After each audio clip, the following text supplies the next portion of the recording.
AstraZeneca ने Britain की अदालत में माना है कि उनकी वैक्सीन से दुर्लभ साइड इफेक्ट्स हो सकते हैं।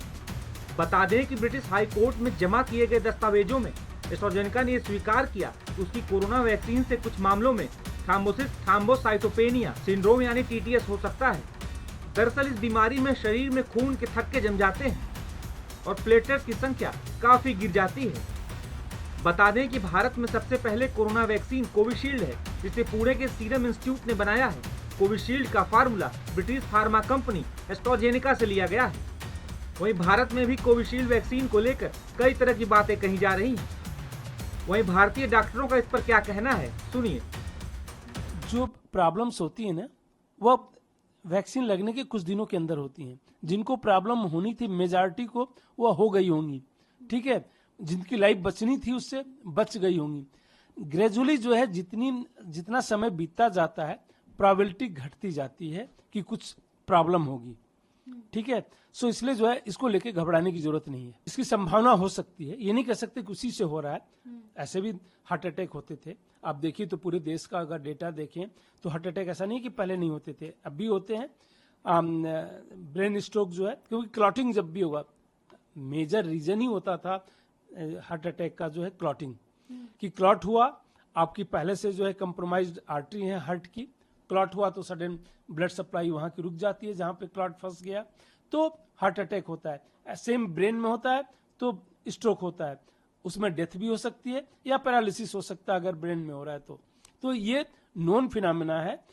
ये भी नहीं कहा जा सकता कि उससे नहीं हो सकता, संभावना व्यक्त की जाती है। बट अब इतना दिन हो गया, 2 साल के आसपास हो गया वैक्सीन लगे हुए, तो धीरे धीरे उसकी प्रोबेबिलिटी कम हो जाती है। वैसे भी रेयर इवेंट है, जो उन्होंने कोर्ट में कहा भी है कि रेयर इवेंट है, और रियली रेयर है, कि बहुत ही कम प्रोबेबिलिटी है, बट प्रोबेबिलिटी है। जैसे जैसे समय बीत रहा है उसकी प्रोबेबिलिटी और कम होती जाएगी। इसके साथ ही डॉक्टर संजय कुमार राय ने कहा कि कोविशील्ड वैक्सीन लगवाने की वजह से पैनिक होने की जरूरत नहीं है। रेयर इवेंट मीन्स किसी किसी को होता है, तो बहुत ही रेयर चांस है कि ऐसा होगा, तो इसलिए जो है उसको लेके घबराने की जरूरत नहीं है, बिल्कुल पैनिक होने की जरूरत नहीं है। पहले जो है कोविड को लेके पैनिक, फिर वैक्सीन को लेके, उस पैनिक के कारण से लोगों ने वैक्सीन लिया, वैक्सीन को लेके पैनिक करने की जरूरत नहीं है, उसकी संभावना न के बराबर है। वहीं पटना के जाने माने डॉक्टर प्रभात रंजन ने एस्ट्राजेनेका के कबूलनामे को लेकर जानकारी दी। उन्होंने क्या कहा, सुनिए। जितने भी लोग इस कोविड महामारी के काल में थे, हम में से सब एक बार नहीं कई बार कोविड से इन्फेक्टेड हुए। वैक्सीन आपने 2 बार या 3 बार लिया, लेकिन कोविड से जो आपका इन्फेक्शन हुआ वो मल्टीपल टाइम्स हुआ इस 2 सालों में। आपका रिपोर्ट पॉजिटिव आए या नेगेटिव आए, RT-PCR या कोई भी रैपिड एंटीजन, इससे फर्क नहीं पड़ता है, इन्फेक्शन आपको हुआ और नेचुरली आपके शरीर में कोविड वायरस गया। वो आपके कोविड वैक्सीन के वायरस की जो भी मात्रा थी वैक्सीन में, जितनी भी एंटीजन थे, उससे कई गुना ज़्यादा आपके शरीर में गई।